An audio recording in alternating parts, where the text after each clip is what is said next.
ધોધમાર વરસાદ વચ્ચે પણ ગણપતિ દાદાની મૂર્તિ રહી અખંડિત. શ્રી સિદ્ધિ વિનાયક મંદિર હરિઓમ સોસાયટી હિંમતનગર ખાતે 32મા ગણેશ મહોત્સવની અંદર પડેલા વરસાદની અંદર આપ જોઈ શકો છો કે સ્ટેજ જે છે આખું સમગ્ર તૂટી ગયું છે, પરંતુ દાદાની મૂર્તિ અખંડિત જળવાઈ રહી છે.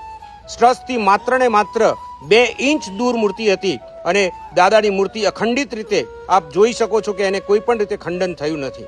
ધોધમાર વરસાદે સ્ટેજનો મંડપ તોડી નાખ્યો, બધું પાણી થઈ ગયું, પરંતુ દાદાની મૂર્તિને થોડીએ તકલીફ ન પડી. આ કોઈ સાધારણ ઘટના નથી મિત્રો, આ એક ચમત્કાર છે. આપણને યાદ અપાવે છે કે જ્યારે ભક્તિ અને શ્રદ્ધા શુદ્ધ હોય ત્યારે સંજોગો કે કુદરતના કડાકા પણ ભગવાનના આશીર્વાદ સામે નાનકડા બની જાય છે. આપણને શીખવે છે કે પરિસ્થિતિઓ કંઈ પણ હોય, ભરોસો કદી ન ગુમાવશો. ભગવાનના આશીર્વાદમાં મોટી શક્તિ છુપાયેલી છે. ધર્મ અને ભક્તિ એ દુઃખની વેળાએ આશાનો દીવો બની ઊભા રહે છે.